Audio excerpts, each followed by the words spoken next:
Before we dig in, a quick thank you to the sponsors ready to grow with the Soil Sisters. Tejas Tonic is the official beverage of the Texas Soil Sisters. We especially love that the hemp for Tejas Tonic is organically farmed in the Texas Hill Country, with farms in both Dripping Springs and Lukenbach, Texas. The Soil Sisters podcast is powered by B&P Electric. Whether you're building, remodeling, installing low-voltage landscape lighting, or in need of an inspection, B&P is your Central Texas electrical contractor. Find links to our sponsors in the podcast show notes or head over to txsoilsisters.co. You're listening to the Soil Sisters podcast, where we dig in on family farming and ranching, regenerative agriculture, healthy living, and planting seeds in our community. We invite you to listen, subscribe, and grow with the Soil Sisters. I'm Joanna Newting, joined by my blood, soul, and soil sister, Crystal. Welcome to the show. Thanks, sister. How's it going?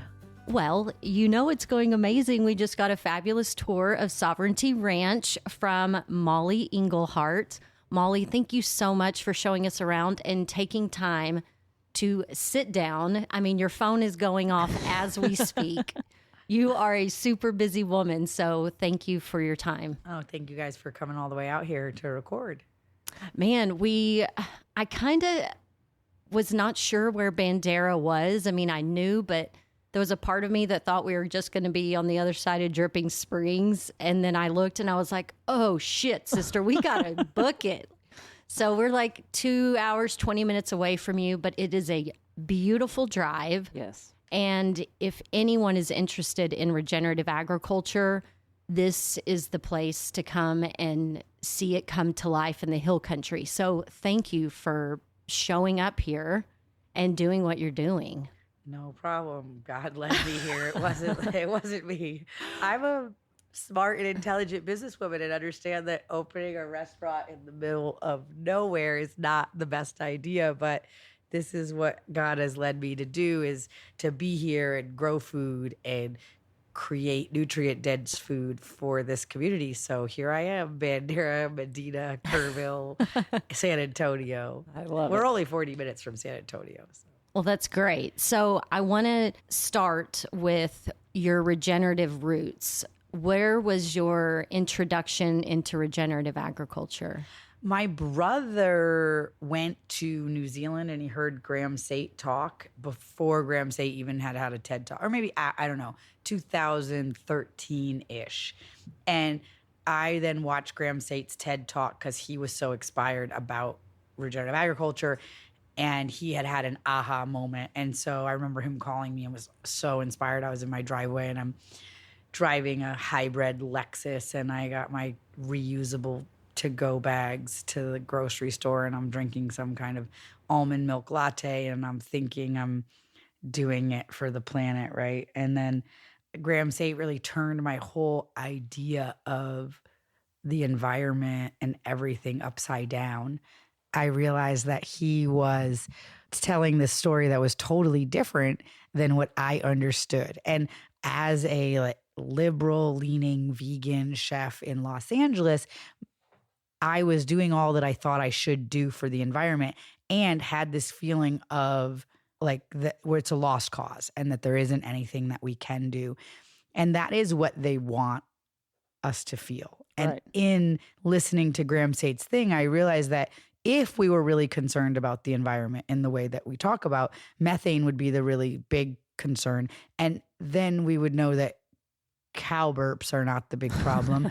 People say cow farts and that's not how it works with them. Well, no gastric stomach. But anyways, so basically I realized that we are just in this carbon conversation and methane is a problem if we want to talk about there being a problem with the environment. And food waste was the big thing. So that was my big aha moment. And I own these vegan restaurants and we're selling massive amounts of food and massive amounts of food going into the landfill.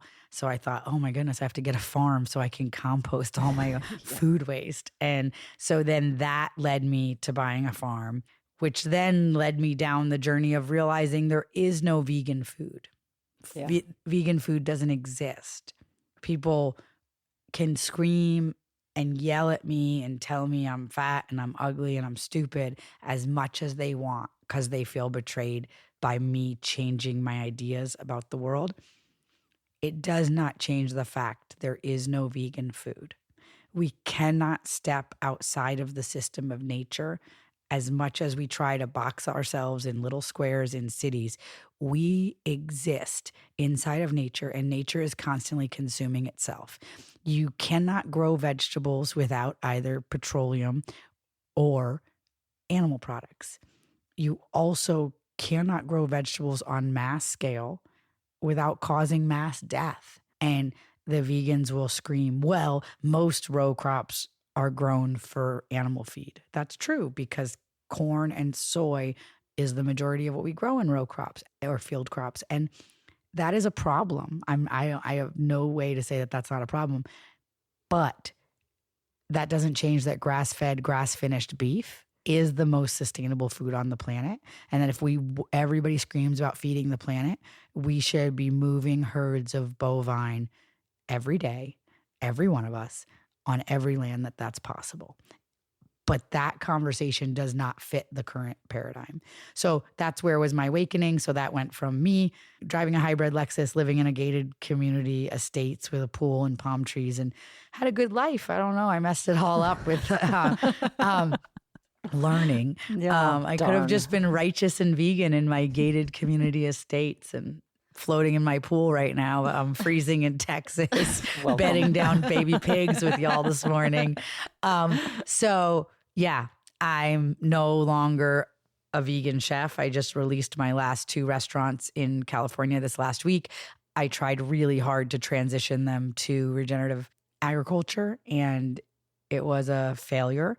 Well, and that's how you first came onto my radar.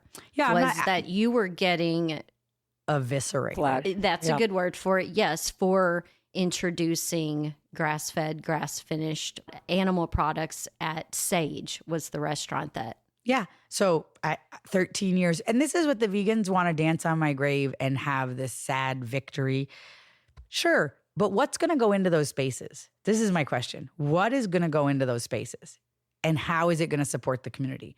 You're a restaurant that still had 70% vegan options, and then you could add meat to some of those options if you wanted, like a bowl, and you could add meat or whatever. But 70% vegan restaurant that then served grass-fed, grass-finished meat from the highest quality. And I'm no dummy. I'm a farmer. You can't trick me.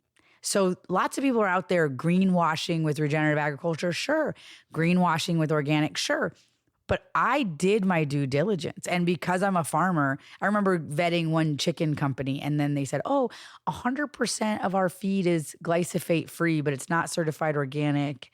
And I was like, okay. So then after the call, I sent them an email. I was like, could you provide me where you buy this non-organic food that's 100% free of Roundup or glyphosate? I would love to know, because I'm, as somebody who's buys chicken feed, I don't even think we can say that organic feed is 100% glyphosate free because it's being processed in similar equipment, blah, blah, blah, blah, blah, and edges of fields and all that. So could you tell me where you're getting this feed? Then I got an email back and was like, well, what I meant to say, this is a sales pitch you probably do every day to restaurant owners. But anyway, okay, what did you mean to say? What I mean to say is that the meat has been tested 4 times a year and it doesn't have Roundup in it. Okay. That's something very different than what we're feeding it is, So these are these things. So I have the wherewithal to do that due diligence. So I made this shift in Los Angeles where I did understand that the vegans would be upset. I did understand that there would be backlash. I knew that. I held my head up high and I went into this fully aware of what was coming my way. I was not fully aware that the community that wants regenerative food was just not going to rally in the way that I had hoped. So I knew the vegans would be upset, and they did everything in their power.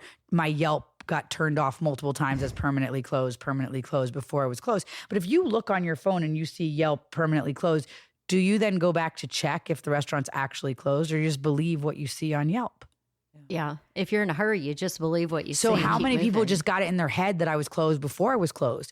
They got all my reviews removed because any review, 4,000 5-star reviews prior to me making the shift, they said those don't count because I've changed the experience of dining there. Like, no, the restaurant's name is the same. The location is the same. The furniture is the same. The decor is the same. 70% of the menu is still vegan. I actually call bullshit. No, but they won their appeal. I won 2 appeals to Yelp, and then they ultimately won. So then they could just go and put bad review after bad review. Once you remove my 4,000 5-star reviews, you don't even need that many people to get me to have a 1-star and 2-star reviews. Yeah. You know, it's interesting to think about a vegan who it's supposed to be, I don't want to hurt anything. Being so cutthroat. That is not true. Well, I know. They want to hurt anybody that they perceive as hurting animals.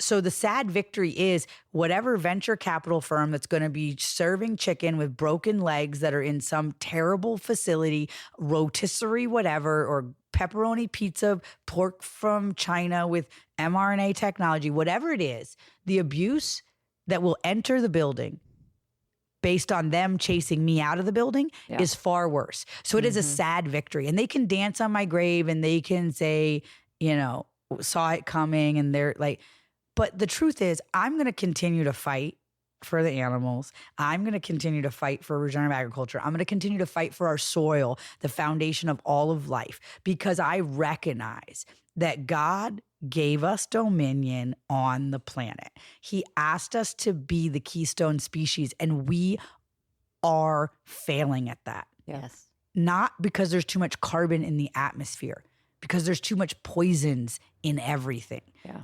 Since when the left, and I am a recent exeter of the left in the last 5 years, to be full disclosure, I grew up in the natural food sphere. My mother, my father, my mother's twin sister worked at a co-op, nutrient dense food. Even though we were vegan and my mom was vegan growing up, raised us vegan, nutrient dense food was very important. Whole foods was very important. I was not vaccinated. I believed all of these things to be in the liberal sphere. I did Questioning the government. Yes. Questioning vaccines.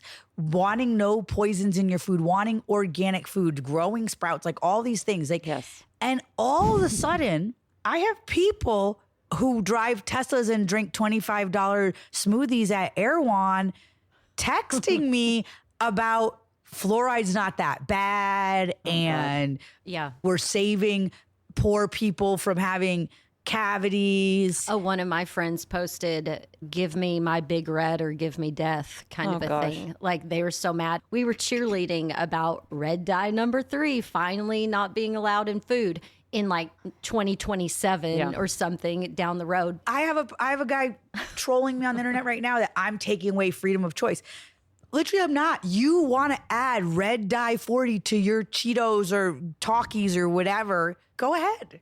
I'm saying we don't need to poison everybody arbitrarily. Exactly. So this idea that environmentalism became about electric cars and carbon and fear-mongering about every climatic thing instead of about less poisons in our food, I actually feel a little abandoned by the left. I don't feel that I left the left. Absolutely. I feel that the left left me. Yes. That's what a whole group of us. And a very large group.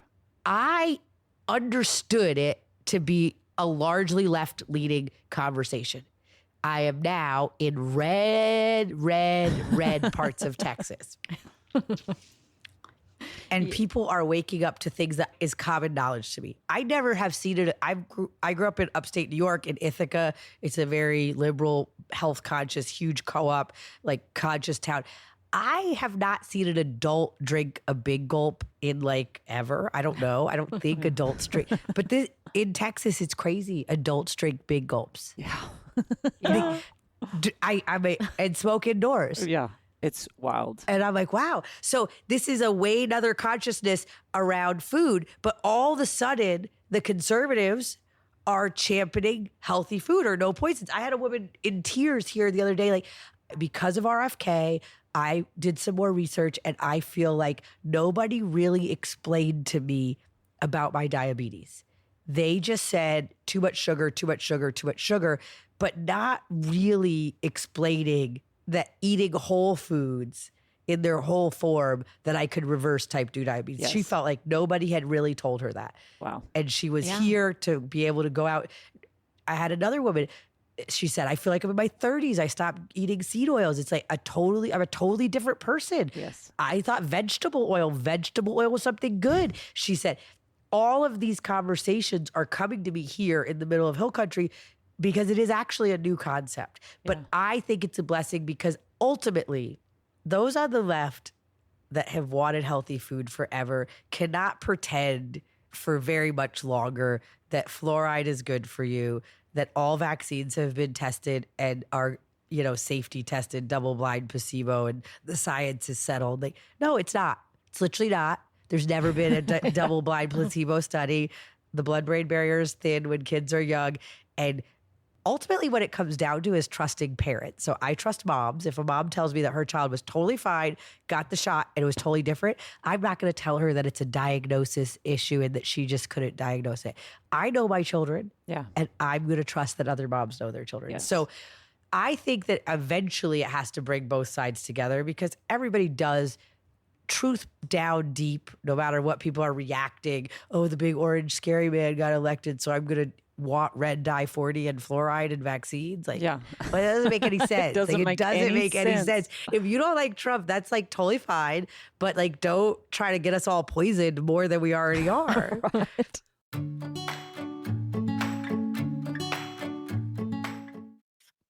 Nowadays, finding time for in real life connection is a challenge in and of itself. So, I talked to Crystal about a modern spin on the classic farmers co op, and we'd be delighted if you join us. The concept is pretty simple: give $5, receive support. You donate $5 or more per month and gain access to the Texas Soil Sisters Co op monthly online meetup. This is a private but open dialogue where you can bring questions and receive support from our growing community. Maybe it's questions about industrial hemp production, or you're looking for land, or maybe a land steward, or connecting with alternative land use opportunities. Maybe you're in the beginning stage of off ramping from conventional ag like we are. We love passing along the powerful education we're receiving and helping other soil sisters and misters like you find solutions. So, if you're a gardener, land steward, farmer, rancher, or limited resource landowner, you're invited to join us on our monthly co op call with your donation. Sign up at txsoilsisters.co/grow. These monthly meetings are not recorded. They take place on the third Monday of every month at 6 p.m. Central Time. Sign up at txsoilsisters.co/grow. Well, and we were having the conversation on the drive over here about freedom is supposed to be the backbone of this country. It's the foundation that it was built on. So for us to not have medical freedom, health freedom, Or even for how come I can't kill a pig right now and give it you the meat? I mean, and sell you the meat. Why does the government need to be between us? Absolutely. Like, I'm a grown up. You're a grown up, right? Yes. I've been alive for 46 years. You've been alive for 48 years. Like, we are. we can't get more grown. We're grown.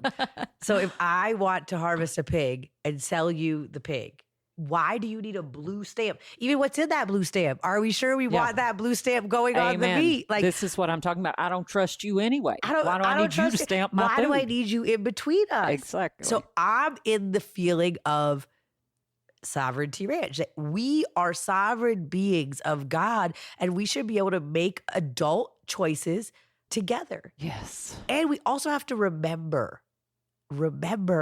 that if we believe something with all of our heart and then something else makes more sense, Exactly.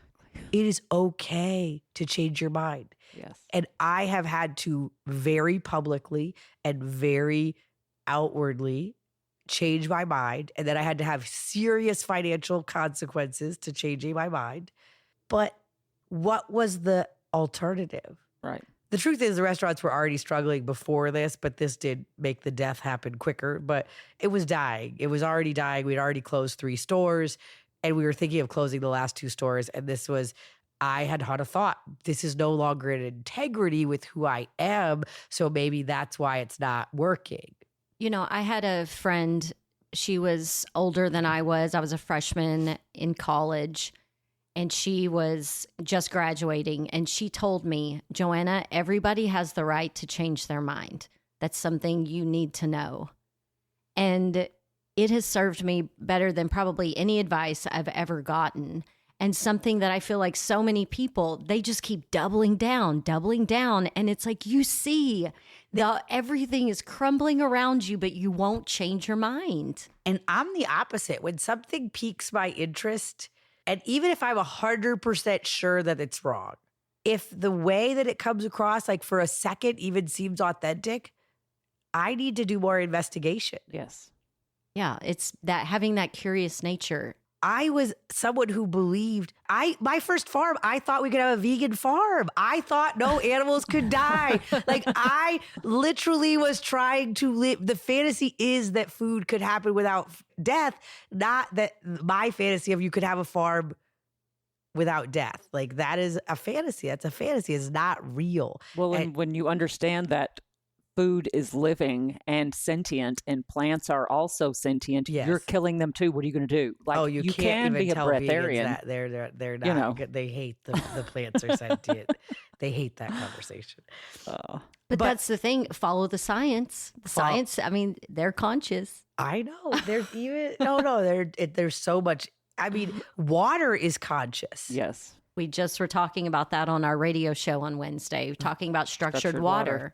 And how you can spend a lot of money on the structured water devices, which we all want to do, but we can also wrap our hands around our glass of water and pray and structure the water. Yes.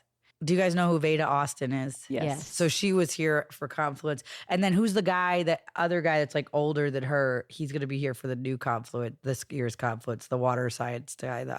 I forgot his name. There's Clayton Nolte is someone that I listen to. No, it's a different guy. Russ Anderson. Yeah. No, I'll figure it out. But Gerald. Yes. Okay. One of these. So I mean, there's so much evidence that water, and I discovered a long time ago that praying in the shower and writing stuff in the steam. That's fun. Was important. Yeah. And that made a huge difference for the power of that prayer, that was really powerful. And it was a very simple thing and it like happened instantly. And I was like, oh. And then I started to continue to pray in the shower because I got that water is conscious and everything is connected through water. And so by putting your prayer into the water, then you're putting the prayer into everything. Yes. I love that. And so, I had one employee, it was a husband and wife, and the husband, and he would admit if he listens to this podcast, that he was miserable and making it miserable to work on the farm. And she was just lovely and was so lovely to work with. And I literally wrote in the steam in the shower, I just said like, I want Nathan to have another job and I want Andrea to stay here. Circled his name and then put new job and then circled her name and said stay. And literally within 2 days or 3 days, Nathan was like, out of the blue, I got offered this amazing job to be a mechanic and I'm going to get paid double what you're paying me and blah, blah, blah, blah, blah. We found a place to move our trailer to. Or we got a trailer. I think they were living in my trailer at the time. I can't remember, but they found a place. But Andrea would really like to keep doing the farmers markets. And I was like, that's so good to hear that. That's wonderful. He actually just texted me the other day and said, I don't know if I've ever told you, but I was an asshole. I was like, no, you didn't tell me. I already knew. You didn't tell me.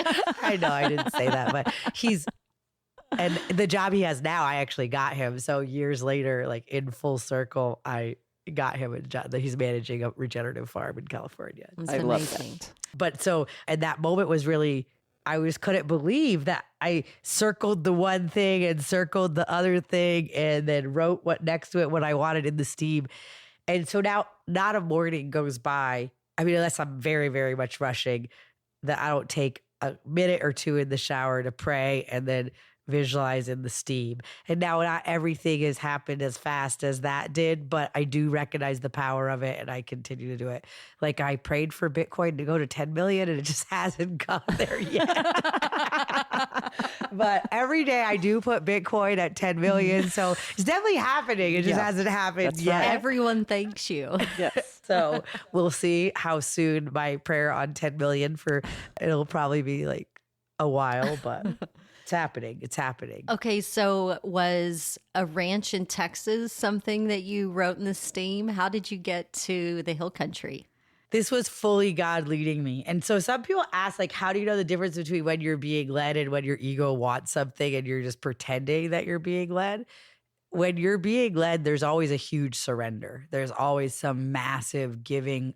You have to give up. Yeah. You have to surrender and you have to give up so much. Your ego has to die in some way. And who you believe yourself to be has to die in some way, in my opinion, my humble opinion. There's a level of suffering. Yes. In following.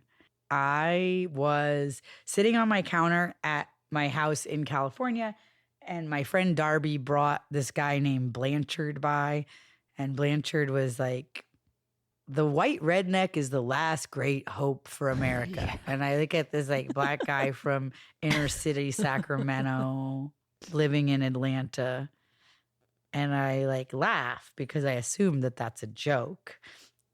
And it was not a joke. He meant that. And then he said, it's all cool what you got going here, all this food and all these animals and all this orange juice is the best orange juice I ever drank in my life. I never had fresh squeezed orange juice.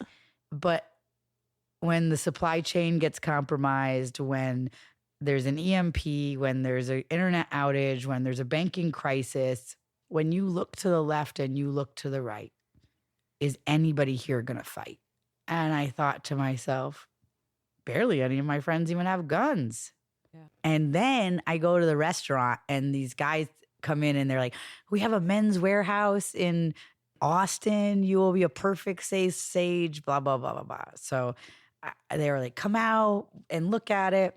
So I decided to take a trip to Texas, and not right now, it's not really green, but I was struck by how green it was the first thing. I was like, oh, wow, it's like really beautiful here. And there was parts of how it felt in the summertime, at least, that was very familiar for my husband. He's from Oaxaca, from Huatulco. Like, so it's almost like exactly a straight line down south from here. And we looked at other places. We looked at Idaho and Montana. It was important to my husband that my kids were not the only Mexican kids in school. Like, he didn't want them to be the only one. And so, we were looking at all these stuff. But honestly, as we were taking these steps, I really still believed California was going to recover. I really still believe we lived in this beautiful place with thousands of fruit trees and live water. And I mean, just one of the most beautiful places on the planet.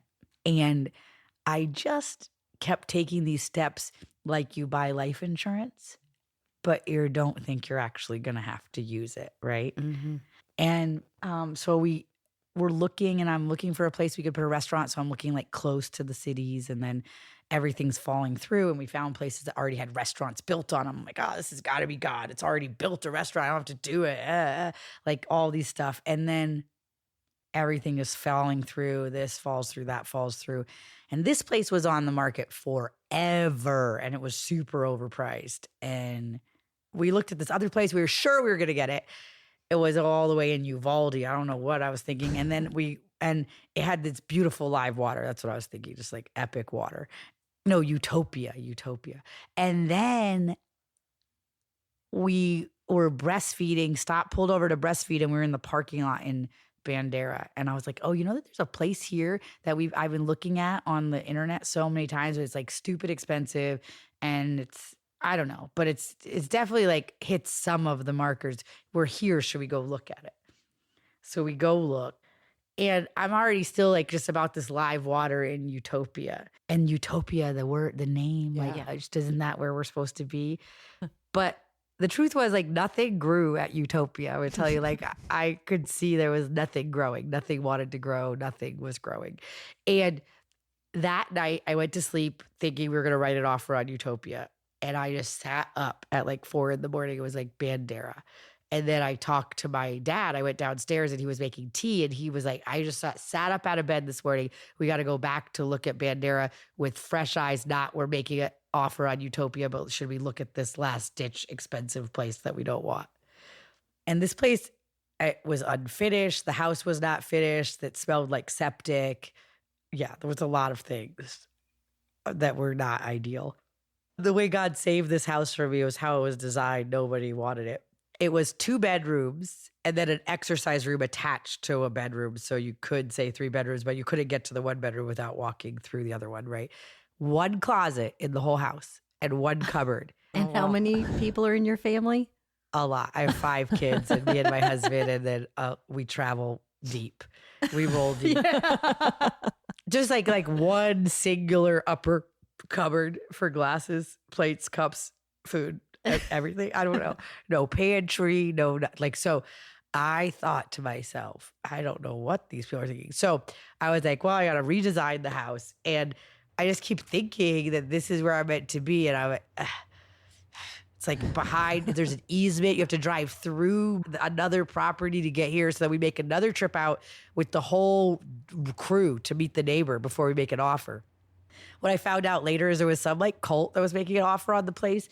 And so he was willing to say yes, yes, yes to everything, which is not a yes in real life. Like I've had to have, it's been a journey, me and Chuck's journey. Chuck and I love each other and we're good neighbors to each other, and it's been a journey. But he was like, yeah, this is gonna be awesome. It's gonna be awesome. And then the reality of it, when there was no threat of a cult moving in, I seemed pretty bad. I seemed really cool when there was we came out like 20 deep. Yeah. All different races, all different ages. Yeah. So he could see us like, this is us. I was like, and I literally said specifically, I don't know exactly what the business model I'm going to be doing, but every one of those people is going to truck through your property. Yeah, it's going to be awesome. It's exciting, he said. That was, we just built a $100,000 road because it's not exciting to him. And so we're working it out. But so this is not an ideal location to do any of the things that I'm doing. But that being said, I have had restaurants in Los Angeles for years that were supported by my regenerative farm, TV screens blasting the imaging nonstop, telling people about the farm, telling people about regenerative agriculture, telling people about the soil story and how we're keeping our food in the loop and everything. And people will be like, oh, you guys have a farm? So in this case, nobody's going to say that. They're going to come here and they're going to be clear where their food is coming from. And they're going to, my goal of educating people on the value of nutrient-dense local food is going to emerge. Well, and show and tell, it worked when we're 4 and 5 years old. I mean, this is what people need now. Yes, show and tell. So that's how I ended up here. And even the week that we were closing, we came and it was a crazy blizzard and it was negative, whatever. And we had driven in our RV. Our intention was just to come the day closing escrow. They would leave and we would then go into the house and at least buy a bed and a few things and stay a couple of days and then go home and then come back, in a couple of months or whatever. We get here and it's a blizzard and we're in the RV. It's me, my kids. I only have 3 at the time. And my nanny, my assistant, Nicholas, who's my business partner in this ranch now, and he at the time was my social media and marketing director, and my husband, all in our RV. But our intent, we think we're just going to stay one night and then go into the house, right? Literally, it's like blizzarding and nothing is open and we don't have enough clothes. We're going to Walmart to buy clothes for the kids. Like there's no laundromats are open. Like it's a self-serve. Why is the laundromat closed in a blizzard? But what I've learned, I'm a New Yorker. Texans and snow do not go together. They just shut down.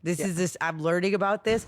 I mean, people are already talking. Oh, she just told me like, oh, next week there's going to be 40% chance of ice. I guess I'm not going to Austin. Like, this is not, this is like totally a Texas thing. So I was literally like this to the escrow office. Is like barely dusted snow outside. We're not open? No, ma'am. And I was like, okay, let's go to the laundromat at least to do the kids' undies and whatever and get some pajamas. Nope. Okay, let's go to Walmart and buy undies, I guess. I don't know, like, what is going on? Everything is closed. So we're just stuck for 4 days. Everything is closed. It's January of 2022.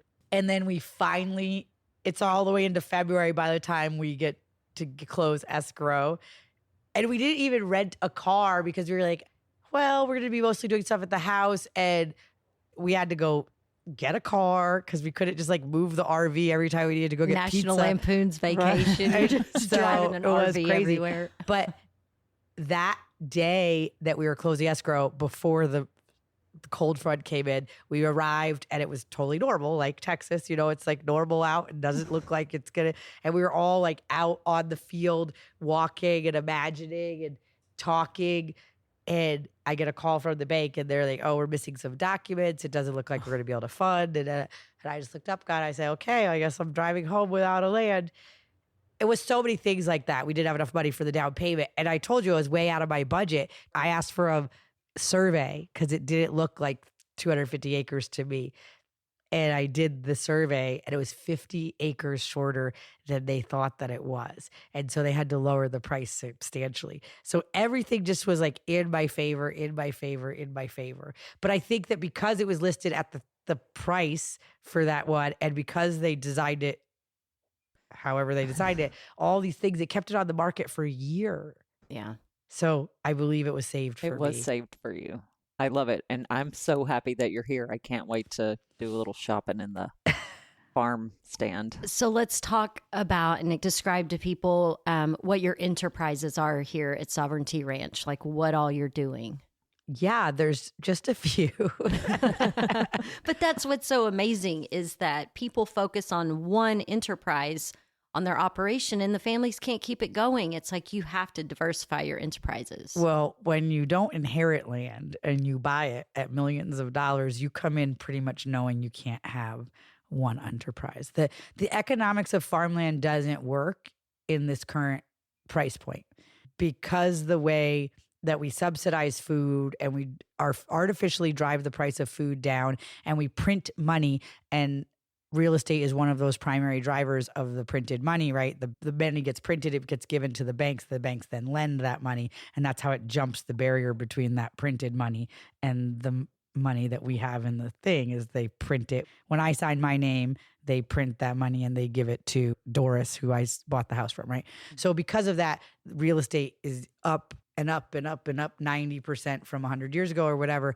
But food is not up 90% from 100 years ago. And that is because we have artificially driven the price of food down through lots of mechanisms. So when 200 acres and a house that's not finished and has 2 bedrooms and a bonus room is $3 million, coming into it, I can't just do a cow-calf operation. Right. If the land could support 40 cows and they sell for $1,500 to $1,700 per cow, and I get 40 cows a year, let's say we have no loss. This is like in this imaginary world. We're saying $60,000 a year. And I had to feed those cows, water those cows, move those cows, fence those cows. How is that possible? How is the price of a cow only $1,500 that you have to raise up for a year plus? Yeah. It doesn't make any sense. Right. But you sell that cow. If I sell that cow, I'm selling it for $13 a pound. But whoever, this other middleman guys that sell it for $5 a pound, even if that cow is 500 pounds and they sell it at $5 a pound, they're getting as much as the farmer is getting. Mm-hmm. Exactly. Yeah. So the economics don't work. And so I came into it knowing that I needed to do multiple operations. So let's see if we cannot forget anything. So on the agricultural side, we have a pork program, a beef program, a dairy program, sheep, lamb program, goat program. We're not currently milking our goats, but when we get our license to be selling dairy right now, we're just a herd share. We'll be milking goats as well. And we have greenhouses. We have a CSA, a community supported agriculture box, and we have a farm stand here on the ranch. I think that's everything on the agricultural side. On the hospitality side, we're building a brewery. It's not yet finished. We have 40 beds for staying. We have a restaurant, a full restaurant with bar, and like me and my husband aren't, it sounds weird to say like renowned or whatever. We're chefs that have made a very good living for a long time cooking food. So that's what we do. I think people think I'm going to a restaurant on a ranch and they think it's going to be like some barbecue pits outside and some tables and chairs or whatever. But it's Some mama making a chicken fried steak inside.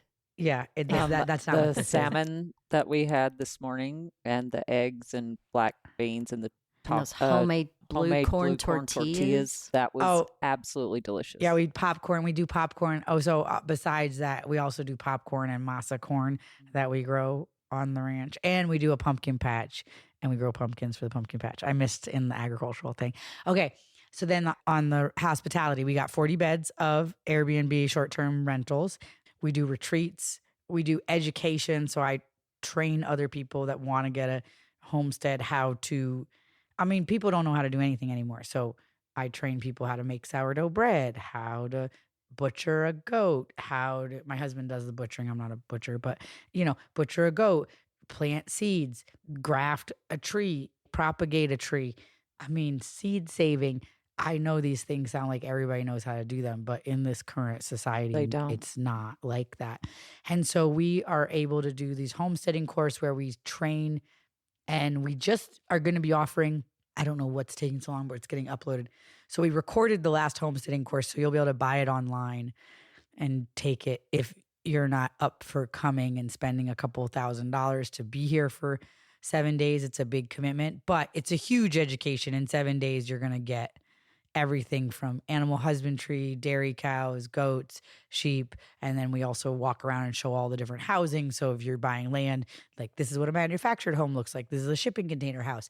This is a tiny house built on a chassis. This is a tiny house built on the ground, and like really go through all of it. And so they can understand this is a yurt, what their options are as far as housing, if they're coming into land without homes, and all of that is in the homesteading course, which we offer twice a year. That's amazing. And then we do the brewery, the restaurant, events, retreats, weddings, birthday parties. And then we do the holiday festival and the pumpkin festival. And I don't know. And then you said Confluence is going to be here. So is this, how long has that been around? It used to, when it was in California, we called it Sowing Sovereignty, and then it was called Confluence when we moved here. But this is the 4th event that me and Alec have done together with our friends Lindsay and Mike, and this is the 3rd time we've done it in Texas, and it was called Confluence. Okay. So if somebody comes to just stay at one of your Airbnb style homes, when you're not doing those homesteading classes, it's much more economical. Are they getting some sort of an education when they're here? Can they just kind of walk around and be a part of what's going on? Can walk around and be a part of what's going on. They can book. We have options. Like you can book a farm tour with me, which is like similar to what we did, but takes like about an hour and a half, and it's $250, and you get a whole education, and we walk and look at and talk about and show stuff. We also offer like pajaretes, so you can milk. It's an added value that you can, I think it's $15, but you can come and milk the cow into your coffee in the morning and have that experience. We have a barrel train for the kids. We have a playground for the kids. We do hay rides. There's a lot of stuff, and we're just upgrading all of the add-ons right now. We just switched companies for the internet so that you could do that. So we're going to start doing where you can do a barbecue box, and it's going to be like my homemade barbecue sauce, some steaks, some veggies that are on skewers from the ranch. And so you could have that in your fridge. So if you want to still do the barbecue-y kind of thing, or we have a s'mores package with homemade marshmallows, organic chocolate, and organic graham crackers. And so there's other add-ons like that you can do as well. Love that.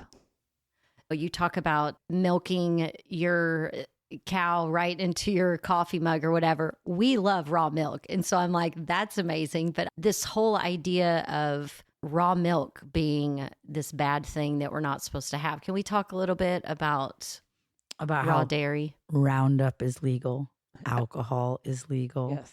atrazine is legal, microwave technology is legal, plastics in all of our food is legal, paraffins in all of our shampoo products are legal. But raw milk is going to kill you. Draw the line. You got to draw the line somewhere. Yeah, I mean, that was one of my red pill moments. I'm literally like breastfeeding a baby. I've been breastfeeding for 10 years straight, so I'm always breastfeeding a baby because I just had them back to back. And I'm looking at my next oldest baby, and we had our first dairy cow, and I'm feeding oat milk to the toddler. I'm breastfeeding this one, and then we're milking out the two udders that the calf was not favoring on the cow. And I'm thinking, how is it possible that is better for you? The oat milk from Costco is better for you than the cow milk. If Una is living in the same environment that I'm living in, and her calf is living in the same environment that I'm living in. And so the milk is being called to support the immune health of her calf, which is in the same environment as my child, just a dirtier version of that environment, right? How is that how is like my vegan mind is like, how does that cause cancer? But this is gold. That's cancer causing. This is gold. And I'm looking like, that doesn't make any sense. If my breast milk is gold, then Una's breast milk is gold. Yes. Mm-hmm. Yes. And then you start to look at the microbiology, and it's like 94% compatible with the microbiology that's in breast milk. And then you go to deep dive and you realize nobody was dying from cow's milk. People were dying from putting cows in cities and feeding them solely brewer's grain. I feed brewer's grain. I don't have any problem with that. You just can't only feed a cow that has multiple stomachs only brewer's grain and garbage and expect that you're going to get a good product. And there was all these warning signs. The milk was turning blue. They were adding like powders and paints and to try to turn it back to the right color. Lord. And then all these people died of brucellosis. But like, I just want to say that you have to vaccinate your dairy cows in most states for brucellosis. Texas, you don't, because apparently they've eradicated brucellosis in this state. Which makes me wonder, like, I don't know, how does it know the state lines? And like, why is it not eradicated in Arizona? It's kind of like masks and standing up in a restaurant versus sitting down. Oh yeah, when you're in sitting down in the restaurant, no need for a mask. When you're standing, my old assistant, Brenda, she was like really short, like shorter than me a lot. And she used to be like, I guess I don't have to wear a mask ever because I'm just at the no virus height. She's like, I'm never at the virus height, even when I'm standing up. So brucellosis apparently is rampant in some places. California, you need to get vaccinated for it. Idaho, you need to get vaccinated for it. Here you don't, because it's been eradicated. But you do need to test your herd every year for it. And then I was thinking, you want to know something? As much as I don't like vaccines, a vaccine for brucellosis is like $12 one time. And it's like a very old vaccine from like the 30s or 20s, right? Or you got to get your whole herd tested every single year, which is the economical, bigger hardship. The way Texas is doing it creates more cash flow for veterinarians, for labs, for government labs, etc. So I don't know that it's better that you don't. You know, we all agree that food is medicine, and what you're feeding your children, the animals eat the same food. You know, like if you have leftovers from the restaurant, the animals are eating it. And I made this video the other day of just rotten carrots. And I was like, does anybody want to see how to turn rotten carrots into bacon? And I just dumped it into the pigs. I love it. But anyways, go back to it. When you eat food that's been regeneratively farmed, and what you do is farm to table, you're growing it here, you're taking your basket, walking across the dirt road and bringing it into a kitchen. you're going to have a different dining experience. And so I'm excited for people to come here and have that experience and allow the room for food to be medicine and inspire people to want to create their own garden or support local agriculture. Yeah. Or have a cow. Yeah. I think that we are so disconnected from our food system that many people have never stood on the land and ate of the land. It's actually like a sacred act in this culture now because it's so rare, whereas it was just what was so 150 years ago for everybody, almost every meal. Yeah.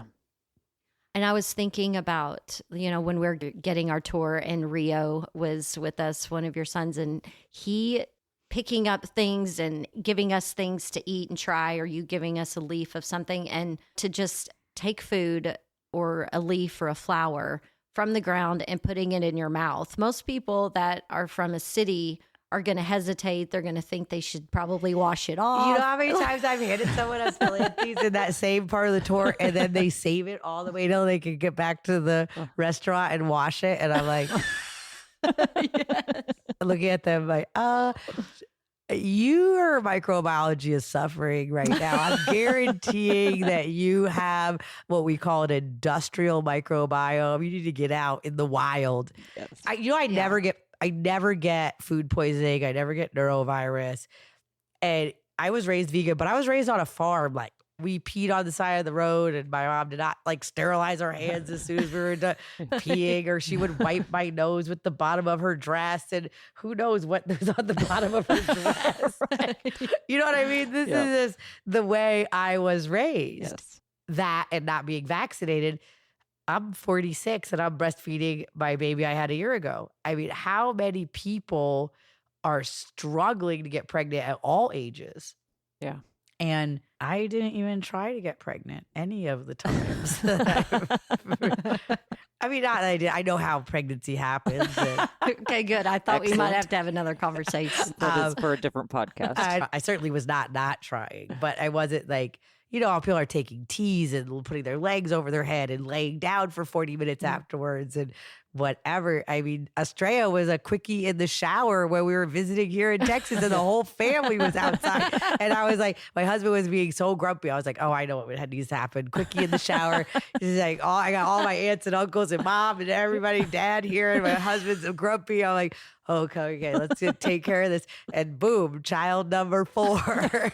No laying down for 20 minutes and taking tea or whatever. But I think that's because no, I don't. That's because my microbiology is strong. It's because I've not been vaccinated. It's because I don't eat food with a lot of chemicals. I was struggling with losing the weight from each child. Like, I gained 10 pounds, 7 pounds, 5 pounds, and then have another one and another one every 2 years. I was struggling. And then when I changed the restaurants to being vegan, everybody had to just talk about my weight all the time. And that was confronting. When you changed them from vegan, then all of a sudden your weight we was... knew you couldn't be that fat and be vegan. Oh, you're so fat. You're morbidly obese. You're aging terribly, and on and on and on. And so I'd love to say that none of that bothered me, but I was like, oh, maybe I should do something about. I did feel like I had a tire kind of, and I couldn't get rid of it. And I did 18 days just raw milk, and it was crazy. I was not hungry at all. I was totally fine. I pooped every single day, like a normal poop, and I lost 18 pounds. Wow. And your diet was solely dairy. Drinking raw milk and raw yogurt.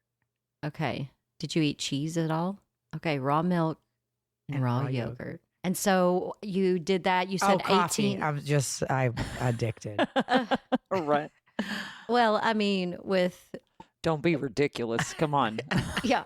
Don't be ridiculous. I have 4 children and a whole ranch and all those. And we do. How many enterprises did we mention? There was a lot. There was a lot. There was a lot. You have a lot going on. So speaking... Oh, we have an online store too for meat. And we have direct to consumer. All those programs I talked about, beef and pork, whatever. Okay, good. That's what I was wondering, because that's what talking to our own family is like. You have to cut out the commodities game. You have to go direct to consumer to make money with I mean, I animals literally anymore. can't see how anybody could make any money, even know if you what? don't have to pay the mortgage because you inherited it. The property taxes and the feed. Let's use my neighbor, for example. He's got 500 acres. I assume his property taxes are like 30 grand a year, and 40 cows, 40 babies, $60,000, $70,000. And then hay, let's say he gets 3 good cuts, 40,000. I don't know exactly what the hay cuts would be, but how much of that hay has to go back to feeding those 40 cows? Yeah, That's the living hand to mouth. exactly. And so I don't see how it can work. And that's without a mortgage. That's with a inherited land, let alone all these new people that want to get in. But the consumer has to step up. I just want to say, like, people tell me all the time, like, well, why does your milk cost that much? Or why does your popcorn cost that much? I can get it at the dollar store. Like, great, go get it at the dollar store. And then you can go Orville- pay the doctor after Orville that. Redenbacher and me are not doing the same things out here. Exactly. But I think that there is a difference, and we can't expect to be 100% healthy when we are squeezing the farmers to death. And that is what's happening. And I'm not saying that the cows next door are not, they're all grass fed. I'm sure it's healthy meat, but it's just going into the commodity market and it's getting mushed up with thousands of other cows. And then you're having a hamburger that's got majillions of DNAs in it. If you buy my hamburger meat, it's just going to have one cow in the hamburger. And you also can tell the person exactly what it ate and where it had been. What it ate, where it had been, what its parents' names were. Yeah. How much it got loved on. Yeah. Yes. How much it got loved on. And so do you have a meat processor around here that's good that you that's like? where my husband is right now. He was taking pigs to the processor. I mean, I think he's back because he keeps calling. But he was taking pigs to the processor this morning with my 2 kids. It's in Uvalde. It's like an hour away. Because that's the thing. There's just not a lot of them that are USDA certified. People can't afford necessarily to keep one. And so people I heard farming this one ranchers have might to be drive a selling. long way. I heard this one might be selling it, but I hope not because I like them. I mean, they have their problems too. They all have their problems. Like, I would love to someday have our own processing, but Well, and that's one of the things through FARFA, the Farming and Ranch Freedom Alliance, working on those issues that help the small farmers and ranchers stay sovereign and be able to have on-farm slaughtering and, having access to things that are way more affordable for us to do it that way versus I mean, I've been hoping that the Massey's Prime Act would get some traction, but it hasn't. there's going to be lobby days at the Capitol here in Texas. And then I think April 1st through the 4th, FARFA is looking for some farmers to go for a fly-in to represent small Texas farmers and ranchers. And so I said, sister, I think you'd be good for that. And she was like, actually, I was thinking you would be good for that. So we're trying to decide which one of us is going to participate. But we need... I'd be happy to, I have to see what the dates are exactly. We have a family reunion, but I'd be happy to go. I'm very good at being articulate and explaining why I things agree. don't make sense. Okay. Yes. I'm going to get back in touch with you on that. All right. So the last thing that I want to talk about before we wrap up is investing in agriculture. And one of the things that I love and appreciate is seeing on your website that you are actively Taking open. investors. Yes. And so I would like for you to talk a little bit about that to just give people an idea that, hey, this doesn't necessarily just have to stay in the family. We can make this work with people who believe in the cause and have money to spend.